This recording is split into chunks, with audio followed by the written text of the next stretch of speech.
That is the National Football League MVP. Yep. I ran into him. I sat with him. I talked to him for a long time. I have to tell you guys, I've been fortunate to interview Josh Allen close to 25 times in my career. Yesterday was the happiest I've ever seen him. Aww. He was glowing.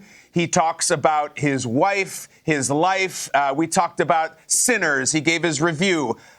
Candidly, I've never heard Josh Allen mention God as much as he did yesterday, which I think is an impressive, powerful thing. We talked about... Josh, your wife may have an Oscar speech that she gives someday if she wins an Oscar. Do you have a Super Bowl speech? He said, yeah, I got the whole thing. I've been writing it in my head my entire life. He shared with me the thoughts he wants to say at the Bills parade, what's going to feel like, what he's going to talk to, who he's going to mention. Like, he has this whole thing about if we can get this done, here is my vision. We also talked about if it doesn't happen. What if you never win a Super Bowl? He had an interesting response to that. He talked about Lamar, and if he identifies with Lamar, about having the same burden of having to get over the hump. Peyton Manning says he now sees himself in Josh. We got Josh's response to that. And we just talked all kinds of football. He had all kinds of opinions about greats. I've never had a more open, candid, happy Josh Allen experience. And by the way, they probably have the best game of the Week 1 slate, which is at home, Bills versus Ravens. I mean, how do you get a better game than that in Week 1? It's an incredible thing. So I'll have more details. That interview will air, I think, next weekend, kickoff weekend. But great trip to Buffalo. The Bills could not have been cooler, and Josh is just feeling it. KB, what did he say about this Hard Knocks experience that he's had this year? How did he like it? It's a good question. He's kind of funny. He's like, they're really quiet. So I go into the facility, and everyone's, they're going about their business. The opener is soon. And I said, how's the Hard Knocks thing? And a lot of people were like, you don't ever see them. You don't ever hear them. They just come in the room, and they creep in, and then they creep out. And Josh was like, yeah, you're having a conversation. Next thing you know, you're like, oh, there's a boom mic above me. How did that get there? So they're very creepy. And I'm glad you mentioned the Hard Knocks thing. Bring up the picture, because I'm season 1 Hard Knocks, the Baltimore Ravens, way back in the day. I loved it so much. Such a nerdy fan for football and all that. So if we have the picture I'm talking about, look at this. That's the crew. That's the squad. Those are the soldiers of Hard Knocks. Audio people, camera people, directors, producers. They're just wrapping up. So they're at like the end of this long experience in Western New York. But they were so cool. I asked if they would take a picture with me. We'll see. The Hard Knocks thing, I think, is fun. But it's like now that it's not training camp early anymore. They have a game in 10 days against the Ravens that they have to win. So, I'm just glowing, too. It's not just Buffalo's great and the Bills are great, but just to be around the team and the production and everything with football so close, I'm just excited. I can just feel it in my fingertips. It's a great time right now. Yeah, Kyle, you often talk about that buzz you get off of going to a team's practice or training camp. Yeah. Not that you needed any more validation for the Bills this season, but now when you're trip there and back and talking to Josh Allen, you have that. The Bills, they made us feel certain ways about the way their season ended last year. So with this in mind, knowing who their quarterback is, their head coach, and the nature of the beast that lies in front of them, how are we feeling about the Bills now 1 week away from kickoff, Isaiah? I feel as if the Bills continue just to get better every year. I don't know what, you can't really put your finger on it. It's not like they're adding a bunch of personnel changes. Every so often they'll add a little splash here and there throughout the season. But something about the Bills, you just feel like they just have this growth just annually. And I think a lot of it pertains to obviously that man right there, Josh Allen, a gentleman that you had opportunity to sit down with, Kyle. It's something about his maturity. It seems like almost like he's like this Marvel comic almost that just every year he faces a different adversary, and he just continues to add on. He learns from it, right? He just adds it to his repertoire. And these guys are dangerous because he is there, because the core of their team is there. I'm glad they got the James Cook deal done. That was a distraction. They have their playmakers in place. Their defense is going to continue to get better. But something about that guy, Josh Allen, just continuing just to add on to the heartache that he has year by year. At some point, you just get the sense that he's going to overcome it. Well, that's exactly why I'm a little nervous. I'm a little nervous because they don't change a lot. The overturn isn't a lot there in Buffalo. Like, if you look at this Buffalo Bills team, it's pretty much the same, and it's been the same for the past 2 to 3 years. And that scares me a little bit, given the fact that there's been so many changes with the other teams in the AFC. You look at what the Ravens have done defensively. You look at what the Chiefs have done for their offensive line, what the Broncos have done, what the Chargers have. Like, even the Patriots in their own division have made drastic changes, and it looks different. So I know that with change, there could be some challenges there. But when I look at all of these other AFC teams, Isaiah, there's some challenges that are arising that when I'm looking at this Buffalo Bills team, it's still the Buffalo Bills team that lost in the AFC Championship. It seems like the same team is the same defense that gave up 90-plus points in 2 weeks. So that's why it makes me a little nervous. Now, what calms those nerves is the guy that Kyle interviewed, the MVP. Josh Allen just seems to make something out of nothing, it seems. And I remember last week in the preseason, we were talking about, man, what's it going to look like without Stephon, without Gabe Davis and all of those weapons? Well, he just goes out and wins the MVP. So that's why I'm just a little nervous, KB, when it comes to the Buffalo Bills this year. I understand completely. Like, there's stuff to be nervous about because the problem is that you go to Josh Allen and he's been asked this question of, what more can you do, Josh? Like, you play really well in these playoff losses. The fact is, in the playoffs, guys, he has 33 total touchdowns and 6 turnovers. Like, he plays great, and yet at the end, they still lose. And he'll say, well, there's this throw that I missed here, and I got to make this throw here. But then you're talking about perfection. No one's ever going to be perfect. He's fantastic in these games, and they still lose. And that's why I just think I go back to the Week 1 matchup of him and Lamar. They really have the same story. They're in the same draft class. They've both been MVPs. They've both been fantastic. They both lose to Kansas City in the playoffs. Yeah. So one of them is probably not going to get through and win a championship. Maybe both of them. It's just, I always say with the Ravens, I've said this to you guys this summer, it's just it's a 1 month conversation. Just I'll see you in January. I don't have any questions about the Ravens other than can you win that extra game in January? I would say the same thing about Buffalo. I know they're going to be good. I know there's going to be great highlights. They're going to win games. Can you get over the hump? And that's why I just think full circle, the Peyton Manning thing is very interesting. And Peyton has been very candid that he sees himself in Josh and that he identifies with Josh in the sense that Peyton would be in the playoffs every year and he would always be knocking on the door and then the Patriots would beat him and it would just end and it was over. And it's like, am I ever going to get through this? Eventually, 2006, Peyton gets the Patriots. He beats them. He goes on to win the Super Bowl. And he's like, I'm watching Josh have the same story with Kansas City. And I've reached out to Josh, and I've said, just keep chopping wood. You'll get through. You'll get through. Will he? We don't know. But Buffalo, Baltimore, Josh, Lamar, great teams, great quarterbacks. Sometimes you don't get through. We'll see this year. As always, I think this team I think Manti's all over it. There's no dramatic changes. It's not like they brought in this massive free agent who's going to change everything. They're essentially running it back. And there's questions. There's a lot of questions about their secondary. There's questions about other parts of the team. But we will see in January. And I know that's not a take, but it's like, what can you say other than Baltimore and Buffalo other than we'll see? Cam Ward was not easing up on the trash talk to Shedeur Sanders before the draft. Now, fast forward to August, and Cam is QB1 in Tennessee, while Shedeur's future is under center. It continues to fuel sports media talk. Yes, thank you for the gasoline. However, the first overall pick put all rivalry talk aside when he joined the Bussin' with the Boys crew. I don't have a rivalry with him. That's my boy. So at the end of the day, this whole process, we thought me and him were going to be 1 and 2 the whole time. Whether he's 1, I'm 2. Whether I'm 1, he's 2. And so that's just always been, our mindset. It didn't go that way. But, I mean, just coming out of college, even to the draft, I thought he was one of the better quarterbacks in the draft as well, even throughout college. He's been productive where he's been every time. We both started FCS. He was at, Jackson State. I was at Carter Word. And that's where really we met for the first time with our quarterback coach when we first got to college. And then he's always been, just a great person to be around. A lot of stuff out there on him ain't really, the truth. Just because they spin it different ways, like they spin stuff about me different ways. But, I mean, I've always thought he was a productive quarterback. I mean, a lot of people may have their own opinion. I have mine as well. But, I mean, when he gets his chance, to become a starter, I know he's going to make the most of it. Cam Ward's got those quarterback hands. He's making that microphone look like he's holding a pencil during that interview. That was insane. This is a good spot to start in going for 2. Cam Ward thinks Shedeur Sanders is going to be a productive quarterback when he gets the chance, and that the media is spinning a lot of things about Shedeur that aren't the truth. Do you agree with Cam's assessment, Manti? Well, it's hard. It's hard to blame media when you are in the media, sure. Right? Like when you have a show and all of that stuff. Like there's a lot of content that media can look at and they can dissect. So I do agree with him in a lot of things. I do agree that Shedeur Sanders will be a productive quarterback given the opportunity. He was given an opportunity in the first week. He made the most out of that opportunity in the preseason. Now you can only imagine what that looks like for him if he's rolling with the starters. I, for one, am one that when I look at Shedeur Sanders and what I have learned by watching him, beyond what media has said, how I've seen him act and conduct himself, I've been very pleased with the young man.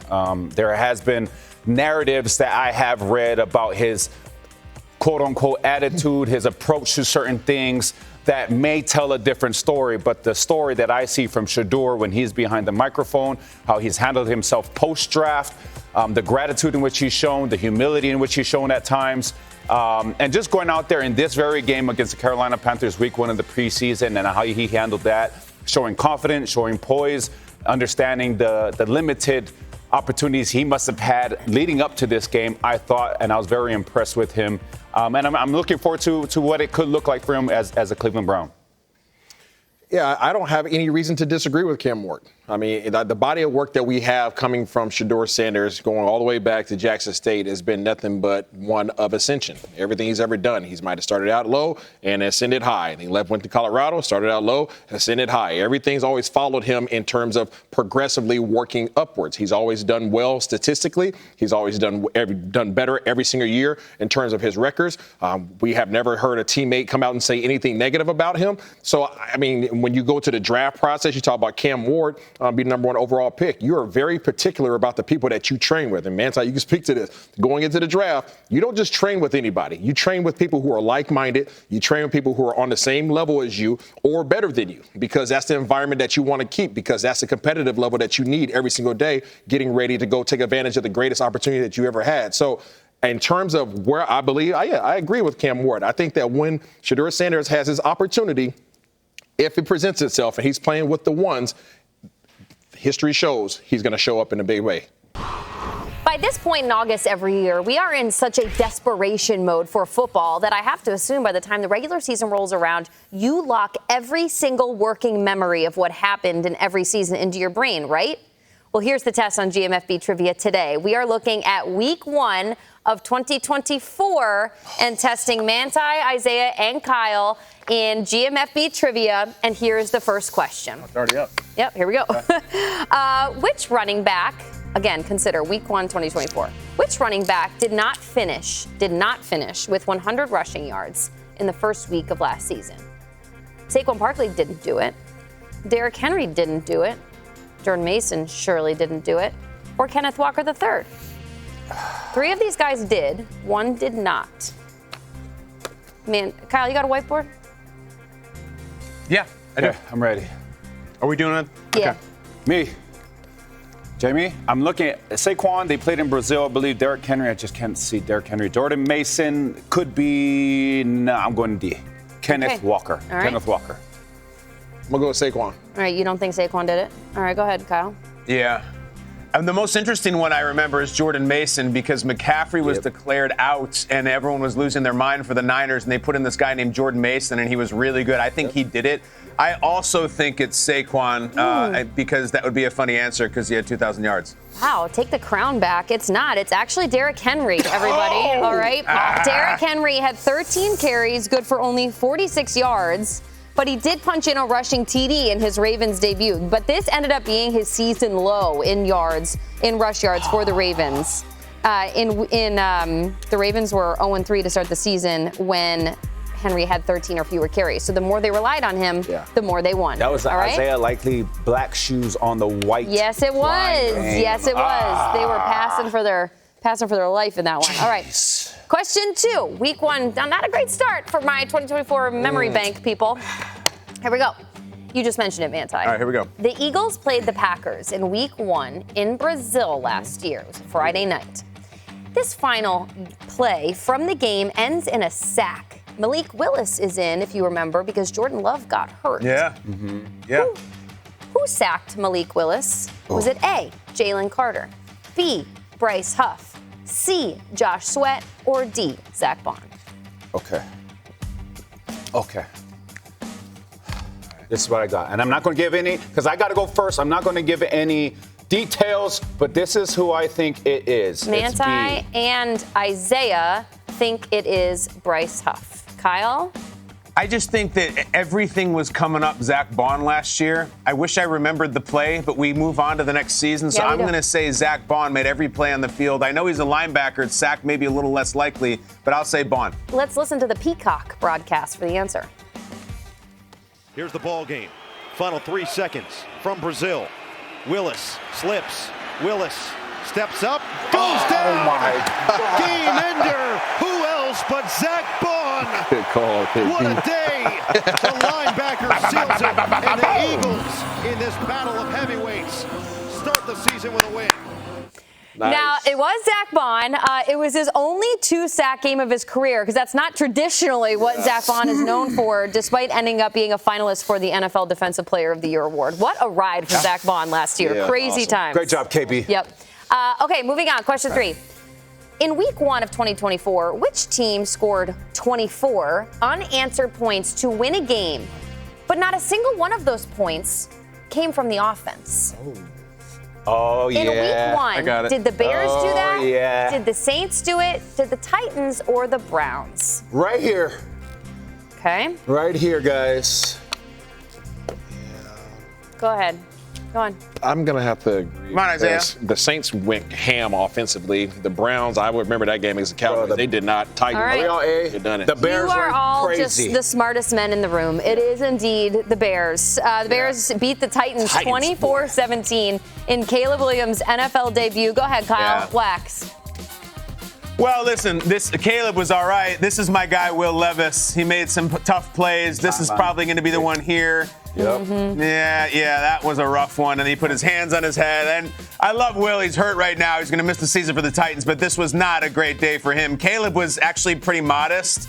But the Bears defense just showed up and won this game single-handedly. It was a crazy day at Soldier Field. Former Saints quarterback Drew Brees was a guest on the Insiders last night. The 13-time Pro Bowler only had one head coach in New Orleans, and that is current Broncos coach Sean Payton. Brees believes Denver can be a legitimate threat to the reigning AFC champion Kansas City Chiefs' throne. Had a chance to work with Bo a little bit this offseason. Really impressed with just his overall demeanor, the way he approaches the game. He wants to be a great player. He's willing to work. They've really built a great team around him. I think they're going to run the ball effectively this year. He's got big targets to throw to. Defense, I think, is going to be lights out. So if there's a team that's going to make a run at the Chiefs, I think it's the Broncos and Sean Payton and Bo Nix. But Harbaugh, but Herbert. All right, who's the bigger challenger to the Chiefs this year? Is it the Broncos or is it the Chargers? Isaiah. I'm going to go with the Broncos. I can't disagree with Mr. Brees. And the reason why is because their offense is going to continue to get better. You know Sean Payton is going to do his thing with Bo Nix. He's going to continue to grow in his development. But that defense was already nasty, and these guys have added to that depth. These guys have added cornerbacks. They've added pass rushers. They've added Greenlaw. They've added all these playmakers. This defense is going to be solid, and we know the offense is going to continue to ascend. So I think the Broncos are something to mess with for sure. And you talk about added and added and added. That's why I like the Chargers. They're adding experience. They're adding guys that they've been there already. They've been in this system. Like, listen, guys, I know Bo Nix had a promising year. He has a lot of years under him, but this is his second. He's still young in the NFL. So when I'm looking at them and the Chargers, I'm looking at Justin Herbert. I'm looking at Jim Harbaugh. I'm looking at in that run game. Now, when you have a run game, an offense that's going to take a lot of time of possession off that clock, the margin for error in the game that's already has a small margin gets even smaller. Now you add that to a Chargers defense that is the number one scoring defense in the NFL. That margin gets even smaller, and their floor gets higher. That is the Chargers. So I got to go with the Chargers being the biggest threat to the Chiefs this year, although I am very high on the Broncos. Yeah, I'm going to go to the Broncos, too. It's based on what I just saw in the Super Bowl. The Philadelphia Eagles sacked Mahomes 6 times. They forced him into a pick 6. So, I would go with defense. And listen, the only time we've seen Mahomes lose in a title game, he was losing to a second-year quarterback in Joe Burrow and the Bengals. So it has happened before, and if you believe in the past repeating itself, listen, I love Jim Harbaugh, and I believe in the Chargers. But I believe more in recent history with the defense that the Broncos have being more similar to Philly. And I believe in more distant history of a young quarterback who's totally fearless and he's never been there before in Joe Burrow now showing up in Bo Nix. But I'll tell you what I believe. I believe the AFC West is awesome, and I cannot wait to watch the games this year. Can we stop talking about what we think's going to happen, and can we talk about what actually just did happen in a game? I'm so ready. Yes. Yeah. Yes, KB. Right? Yeah. Hype me up. Hype me up. Prediction week is coming. We will find out the Talking answer out of soon our enough. backsides here. Let's watch some games. Let's go. All right, get used to the words social networking and recession in the 2000s, but if you're Andy Reid, Pete Carroll, Sean Payton, or Jim Harbaugh, it'll be the first time we use the word national champion or Super Bowl. These guys were children in the 70s, young adults getting big boy jobs in the 80s, first-time bosses in the 90s, and now we start winning. Pete Carroll tallied a few seasons as an NFL head coach, but in 2001, the exuberant defensive specialist was hired at USC. In 2004, Carroll recruited his way into the talents of Matt Leinart and Reggie Bush being on the field for a national championship in an Orange Bowl game over Oklahoma. Good thing we're talking college football players because that is the year that Facebook was launched. Thanks to Mark Zuckerberg, that everdesired.edu email address was the key to unlocking a world beyond your own campus. And despite being born and raised in high school and going to high school in LA, Andy Reid's career had largely kept him in the Midwest and East Coast. After a successful stint in various assistant roles with the Packers, Reid earned his first head coach billing with the Eagles in 1999. And despite them getting to an NFC title game for 3 straight seasons starting in 2001, they all ended in defeat. Finally, by 2004, Andy Reid and the Eagles are in a Super Bowl. Reid's first appearance would become, ironically, the Patriots' third win in 4 years, cementing their dynasty. In 2004, Motorola released the first edition of the Razr. It was a cell phone, and it flipped open, and it was fabulous. It included features like a camera, and it came in multiple colors, and it was actually given out in the swag bags at the Academy Awards that season. Jim Harbaugh was probably calling players who had Razr phones to recruit them to the University of San Diego. Harbaugh was hired by the Toreros in his first head coaching job. He spent 3 seasons in San Diego, and he only lost 6 games. That's so fetch. Oh, speaking of, Mean Girls came out in 2004. Tina Fey's spin on high school cliques and how it affects a teenager's soul was so popular that girls are still wearing army pants and flip-flops, and the date, October 3rd, is still revered.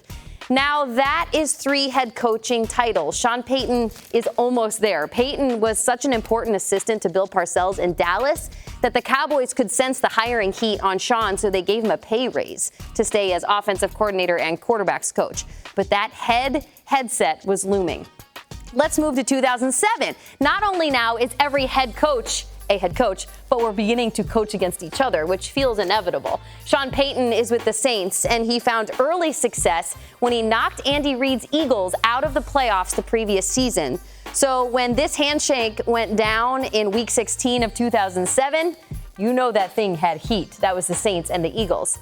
Speaking of packing heat, in 2007, the final Sopranos episode aired. Holston's, the whole family, a bell rings. It was perfect. Although some people hated it. Can't be one of the best shows in history without a controversial ending. From North Jersey to Palo Alto, because sometimes it's just not easy to make those types of transitions, Harbaugh was not long for San Diego. He jettisoned to a head coach spot in the potent Pac-10, which meant that there was a first of many charged interactions with Pete Carroll.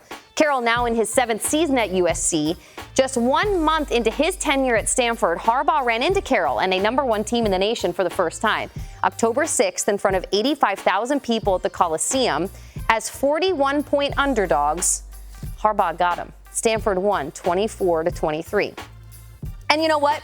Since we're talking Harbaugh-Carroll, that thing is so loaded, I'm just going to make the jump to 2009. You can't not. 2 years later, the #9 ranked USC team hosting Stanford once again, the Cardinals playing their top 10 second opponent in 2 weeks straight, all right? Harbaugh got his guys to hold in the face of it all. Now, in front of 90,000 fans at the Coliseum, Stanford beat them again. And it wasn't a 1-point win, and it wasn't by a touchdown.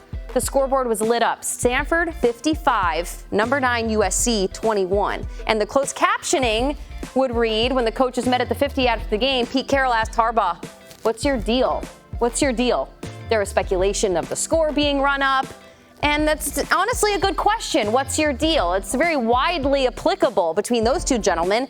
But in 2009, you could also apply it to Taylor Swift and Kanye West when Kanye West stormed the stage at the VMAs to interrupt Swift's speech in protest of Beyonce not winning Best Female Video that year. Somehow 16 years later, we're still asking that about Kanye West. While all that was happening in Los Angeles in 2009 in Philadelphia, Andy Reid was dealing with his own Broad Street drama.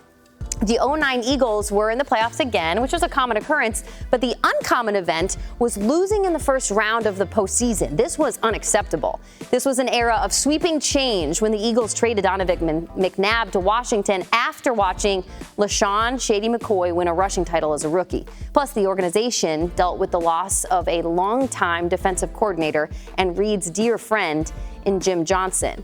Upon the passing of Jim Johnson, it was Sean McDermott who would take over as defensive coordinator under Andy Reid in Philadelphia. And finally, to wrap up our tour of the 2000s, we are logged into Facebook, we are answering our flip phones, and we're watching The Who perform at the Super Bowl halftime show. Which one of those things doesn't belong? Oh, wait, the Saints beat the Colts that day at Super Bowl 44. Sean Payton would coach New Orleans to set an, at the time, record 13 wins for the season after they went 8-8 just the year before. Super Bowl 44 would be the Saints as an organization their first and still their lone Super Bowl win, with Drew Brees hoisting the Lombardi and Sean Payton cementing himself in NFL history. That was the 2000 to the 2010s for the all roads lead to the AFC West head coaches. And history books were still being made, but I love the fact that now, Isaiah, they're starting to meet at the 50 because they're coaching against each other. Before the days of 24-hour sports networks, before the internet, before talk radio, your NFL week started at 12:30 Eastern time on Sunday afternoons when you heard this voice coming from your television. You are looking live at the set of Morning Football, bringing you the latest. Here's Jamie Erdahl, Isaiah Stanback, Kyle Brandt, and Manti Te'o. Here's the very latest. Give me some winners for week one. Come on, gang, let's get to it. That's awesome. That's it. That's the segment. Brent, you're the best. How are you? Oh, great. Living a dream, lads, you know. Sitting here in semi-retirement, just waiting for the Survivor contest down in Las Vegas. You know, what could be better? There's nothing. We all look forward to the start of the NFL season. Now, what a bookend. What a bookend we've got. Look at Thursday night. You guys have talked about what might happen on Thursday night with the Cowboys and the Eagles. Now we go down to Brazil on Friday night. We got the Chiefs and the Chargers. Oh, Sunday night might be the game of the week. The Ravens and the Bills in Buffalo. Oh, hey, on Monday night, we got to see what Bears are going to do with Caleb with his new head coach. And here come the Minnesota Vikings. Oh, I can't wait. Can't wait. Oh, my God. Neither can we. And Brent, it sounds like you're doing the show right now, the show being, of course, for so many years. Let's go back in time. You, Phyllis George, Irv Cross, and Jimmy the Greek created something that was truly groundbreaking. Please take us back further in time. What was it like to be the only game in town? You knew all eyes were on you. Yeah, you know, Kyle, before that, the CBS pregame show had been taped on Friday night. It was called Countdown to Kickoff, and it was Pat Summerall and Jack Whitaker. And they would tape on Friday night because they headed out to the various sites on Saturday. They had never done a pregame show live out of New York, and Bob Wessler came to me and said, Brent, what do you think? And, of course, I was a youngster looking for an opportunity. And I said, Bob, that's the greatest idea I've ever heard in my life. And then midway through the summer, he called and asked about Phyllis George. And I said, I don't follow the Miss America pageant. But, you know, I wasn't going to disagree with the general manager wanting to bring in a woman. And she came in. And I have to tell you, gang, there are certain people who can walk into a room and the room brightens up. Everybody gravitates. Phyllis George was like that, and the audience was so comfortable with it. Now, Irv Cross, that first year, I had gone to Northwestern with him. He played for Eric Parsi. You know, those days, you played both ways. He was a defensive back, which he played in the NFL, but he was also a decent wide receiver. So I loved having him. Then the second year, we added a little spice to the show. We brought my buddy the Greek in from Las Vegas, you know, and it went from there. Brent, that's absolutely awesome, man. Earlier this month, Canton called, and you received the Pete Rozelle Radio Television Award at the Pro Football Hall of Fame. What does that honor mean to you? I said it meant the world, and it's just not for me. That's Jane Kennedy, and that was a surprise. The Hall of Fame brought Jane in to introduce me, And I was really surprised. I love seeing Jane. She's got a book out. She was a part of the NFL Today when Phyllis went off to Hollywood to see if she would become a movie actress. And when that didn't quite work out the way she wanted to, Phyllis then came back to the NFL Today. But it was a team effort. I had the best directors, the best producers, Bob Fishman, Mike Pearl, Duke Struck later directed it in there. And I mean, the cameraman at CBS, we had such a great time. And oh, by the way, we made 60 Minutes #1. We dumped those big audiences. Yeah. Stay tuned on CBS. Here comes 60 Minutes. Get those blue cards. I gotta tell you something, Brent. Before I ask you this question, your voice takes me back to a very good time in my life. You called the Oklahoma versus Notre Dame game my senior year in Norman, and after I got my 6th pick that year, I remember your voice, and it echoes through my head now, saying this could be a Heisman moment for that kid, and that was your voice. So I wanted to thank you for that. But I also I want you to take me to another place. This Sunday, the Notre Dame Fighting Irish retake on Miami. Take me to October 15th, 1988, where the #1 Miami Hurricanes visited God's country, South Bend, Indiana, against the Notre Dame Fighting Irish. Matt, I remember your career so well in South Bend, but I'm walking into the booth, okay? Pat Hayden is ahead of me, and a young man comes up to me with a box of T-shirts. This is the truth. And he hands me one, and I look at it, and it says, Catholics versus the convicts. And that's what this game became known as. Now, I'm going to tell you people that the great Lou Holtz, who is the funniest coach I've ever been around, and also was a very, very good sideline coach, underrated. I'm going to tell you right now, the man who could make adjustments on that sideline was Lou Holtz. So after it was all over, and Lou Holtz had won it, he was asked, and what did you think of that Catholics versus the convicts? And Lou, with that little smile on his face, stepped back and said, I'm offended. All of my players were not Catholics. And it was, I have to tell you one other anecdote. Man, I appreciate this one. Yeah. So Pat and I, because, the booth was a little confining in South Bend, so they took us out on the photo deck to shoot the opening, okay, which we did. And about 10 minutes before kickoff, the Brent, you've got to go live. We've got to redo the opening. I said, well, what happened? What happened on the tape? He said, no. They had a fist fight in the tunnel. I said, who had a fist fight? He said, the Notre Dame players and the Miami players. They were coming off after the pregame, and they got into it up there. You got to go live. So I went out the photo deck, and we went from there. It was a great football game. Coach Jimmy Johnson still thinks he won the game, still thinks he had the first down, still jumps all over me when he sees me, but whatever. Pat Hayden and I thought it was a good call. But it was a legendary college football game, as good as it gets. If you ask me for the games that I remember, that certainly is near the top of the list. It's just story gold when it comes to football, Brent, and it makes you feel like anything someone touches turns to gold. Anything you are around, it turns into a legendary moment. I want to take you to Super Bowl 18. I feel so strange saying the following names in the same sentence, but bear with me, please, because this is a true story. The Raiders win this game after a bitter battle with the NFL where Al Davis sued the league. You're interviewing Al while Commissioner Rozelle is standing next to you.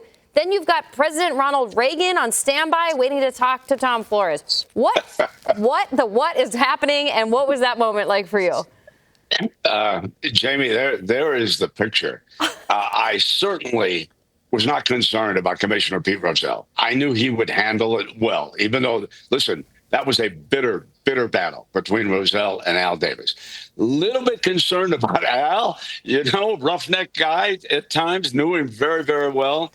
Coach Flores, I knew, would handle the interview with Ronald Reagan well, so that didn't concern me. But as you see Al Davis there, as you look at that picture, you will notice his right hand because he wants to grab that microphone from me. And then he turns toward the team away from Rozelle and said, just win, baby. And that's what the Raiders still remember about that. But I knew that Rozelle would handle handing off the Vince Lombardi trophy very well, which he did. But I was a little wondering what Al might say, but he handled himself with dignity. Listen, he was a professional all the way, great owner, That was one of the last great moments of the Raiders' success. They're looking to get back. I'm a season ticket holder, guys, and so I'm hoping that Pete Carroll brings a little juice to that team this year. I think Gino's going to get us a quarterback. We got to open up in New England. You know what I'm saying? We're a 3-point dog. We'll see what happens. Yeah. Brent, you are trying to explain all the other interactions that are going on in that video and that picture, but all I care about in this industry is the fact that you and the grip that you have on that microphone. When you say that TV people should never give up the microphone, you are living and dying it by that, buddy. Jamie, never give it up. Do not let them have it. They want to take it from you because you're in control of time. That's the one thing you do. And there you see Al, and he's about to tighten that grip, and see if he can get it. But I think that was lesson number one that I was taught back in the day, gang. Don't give it up. It's beautiful. Brent, share with us your perspective on college football right now. You've been around this game for decades and decades. We are now in a new era of money and NIL and constant transfer portals. What do you think when you look at college right now? Well, Kyle, it's certainly different. Obviously, you have to feel good for the players, okay? Because you came through the era when they didn't receive a dime. And they're the reason why we have stadiums full. We have good television ratings. So something had to be worked out. Now, has it gone extremely in the other way?